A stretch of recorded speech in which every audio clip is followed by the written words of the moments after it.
Assalamualaikum warahmatullahi wabarakatuh. Bismillahirrahmanirrahim. Alhamdulillah kita bertemu lagi ya Bu di pertemuan P2 kedua ini.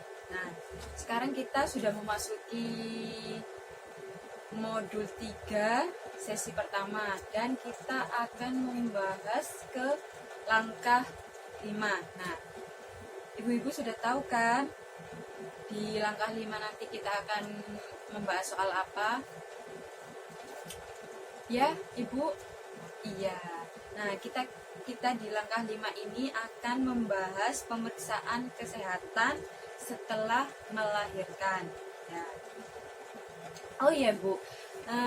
Ibu-ibu sudah memegang buku pintar? Ya, terima kasih. Bu, waktu itu kan saya sudah membagi 3 kelompok, nggih. Nah, pertama kelompok mawar, kedua kelompok melati, dan ketiga kelompok anggrek.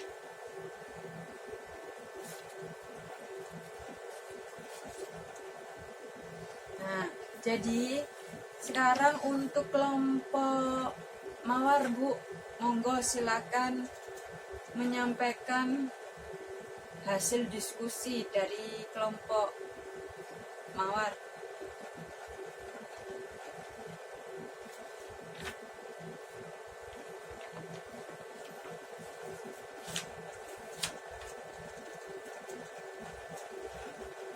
Ya, terima kasih. Ibu-ibu dari kelompok mawar sudah menyampaikan hasil diskusinya. Beri tepuk hebat untuk kelompok mawar. Tepuk hebat. Hebat, hebat. Hebat, hebat. Hebat. Ya, terima kasih, Bu. Nah, jadi gini, Bu. Tanda-tanda ibu persalinan. Ibu-ibu sudah tahu kan pastinya tanda-tandanya seperti apa. Nah, ya, Ibu Arafah. Iya, awal tanda pertama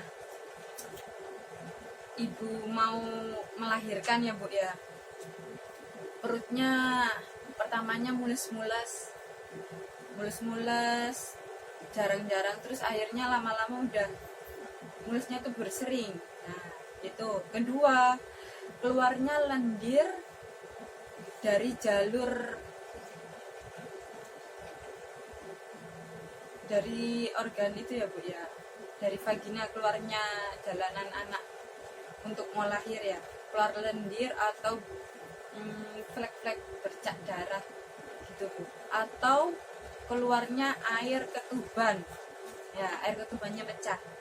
Oke, sampean sudah pernah merasakan kan, Bu?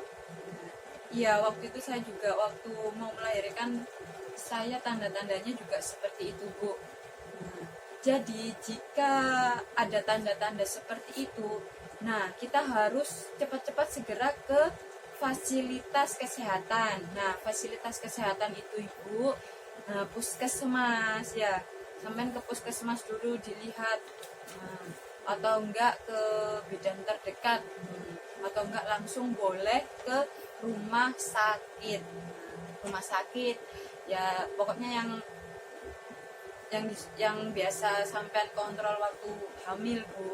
Kalau dulu saya di rumah sakit Muhammadiyah sini, di jalan Sasak dekatnya Ampel sini loh, Bu. Nah, jadi di sini juga proses persalinan itu juga ada banyak, Bu. Yang pertama yaitu tadi mulas sama keluarnya lendir. Nah, terus jika terasa sakit, tarik nafas panjang lewat hidung, lalu keluarkan lewat mulut. Nah, terus jika terasa ingin buang air besar, segera beritahu bidan atau dokter, Bu.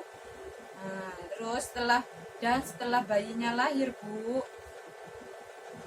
sesegera mungkin dilakukan IMD. Apa sih itu IMD, Ibu? Ayo Ibu, monggo, mungkin tahu ada yang IMD itu apa kepanjangannya? Nah, oh iya benar. IMD itu inisiasi menyusui dini. Nah, waktu itu jadi setelah saya, ya singkat cerita ya Bu ya, setelah saya melahirkan waktu itu di rumah sakit Muhammadiyah. Nah, begitu saya udah melahirkan, bayi itu ditaruh di dada sini, dan biar merangsang si bayi tersebut itu mencari putingnya untuk menyusu gitu Bu. Nah terus jadi udah paham ya Bu ya. Nah terus tanda-tanda bahaya pada persalinan. Yang pertama Bu, tali pusar atau tangan atau kaki, salah satunya itu keluar dari jalan lahirnya anak. Nah itu, atau air ketuban keruh dan berbau. Nah terus pendarahan yang sangat hebat Bu, itu habis gitu ibunya gelisah atau mengalami kesakitan yang hebat. Dan yang terakhir, kejang-kejang. Nah, tanda-tanda yang tadi itu tanda-tanda bahaya pada persalinan Bu. Nah, jika muncul tanda-tanda seperti itu, segera ke rumah sakit. Oke? Nah, terus Bu, abis gini kita akan melihat cerita singkat dari film yang saya akan tanyakan ya Bu ya, yang saya akan tayangkan. Jadi di sini kita akan melihat sebentar. Nah, ibu-ibu mohon diharap fokus dalam tayangan yang habis ini saya sampaikan, yang saya putarkan maksudnya Bu.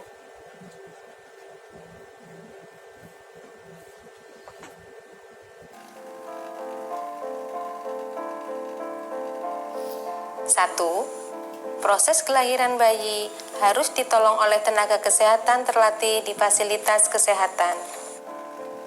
2. Minum lagi kapsul vitamin A warna merah pada hari kedua sesudah melahirkan. 3. Memperoleh pelayanan kesehatan paling tidak 3 kali, pada minggu pertama, kedua, dan keenam setelah melahirkan. 4. Memperoleh dan mengkonsumsi tablet tambah darah setiap hari, selama 40 hari berturut-turut atau sesuai anjuran dari tenaga kesehatan jika menderita kurang darah akibat perdarahan saat melahirkan. 5. Memperoleh konseling perorangan atau kelompok tentang kesehatan, khususnya perawatan bayi baru lahir, menyusui eksklusif, dan pemberian MPASI dimulai dari bayi usia 6 bulan.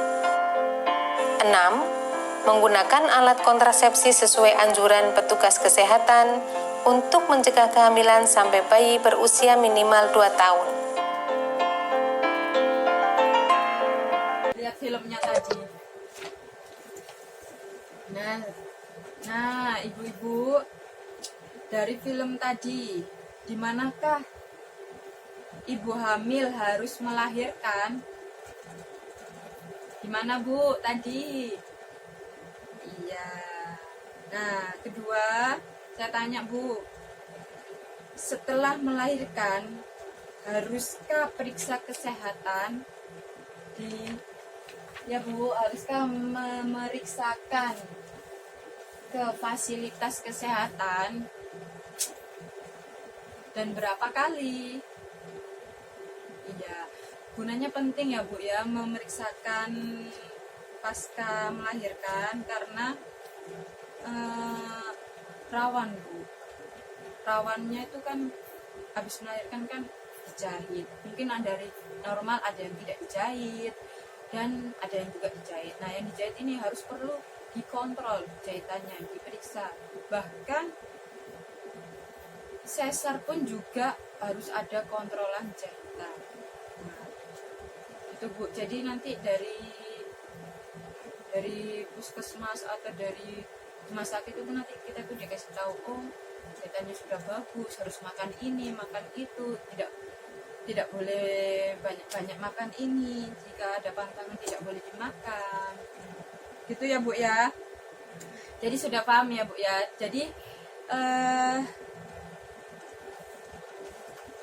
melahirkan di layanan kesehatan dan ditolong tenaga kesehatan agar jika terjadi masalah persalinan bisa segera ditangani Bu. Nah, jadi Bu, pemeriksaan kesehatan setelah melahirkan, perawatan kesehatan ibu nifas oleh bidan atau dokter dilaksanakannya minimal 3 kali. Nah, ibu-ibu juga bisa dilihat ya Bu ya. Nih, jadi yang pertama Bu, 6 jam 3 hari setelah melahirkan. Kedua, hari ke-4 sampai 28 hari setelah melahirkan. Terus ketiga, hari ke-29 sampai 42 hari setelah melahirkan. Nah, jadi itu harus perawatan pemeriksaan setelah melahirkan. Ibu-ibu juga harus menghubungi petugas ya Bu ya, jika ada tanda bahaya nifas ya Bu, segera mungkin biar tidak ada ini, sebelum terlambat Bu. Nah setelah itu Bu, mari kita lihat nih.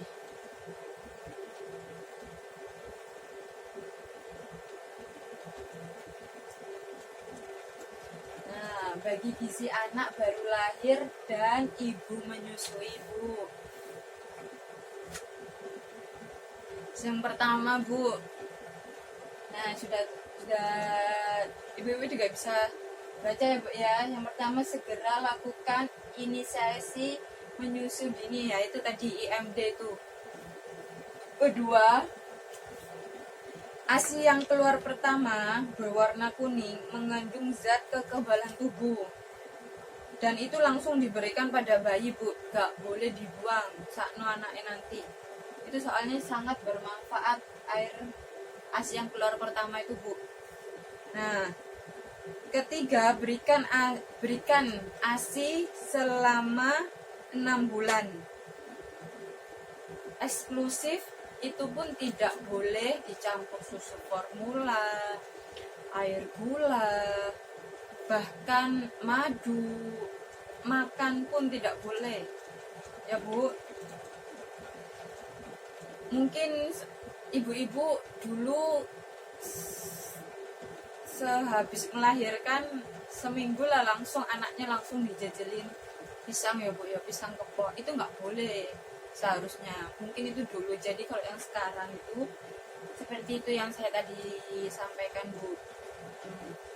ASI hanya ASI 6 bulan. Terus habis gitu tidak boleh dikasih susu formula, madu, air gula, dikasih makan. Nanti ada waktunya semua Bu. 6 bulan lebih baru dikasih MPASI, makanan pendamping ASI ya Bu ya. Terus ibu menyusui, makanannya apa? Nah, makanan ibu menyusui ini beragam macam makanan Bu. Nah, yang penting itu Bu, mengandung karbohidrat, protein hewani, protein nabati, sayur-sayuran yang berhijau, dan buah-buahan. Terus yang terakhir, kebutuhan air minum ibu selama 6 bulan pertama itu harus 14 gelas air putih. Dan 6 bulan ke depan 12 gelas air putih.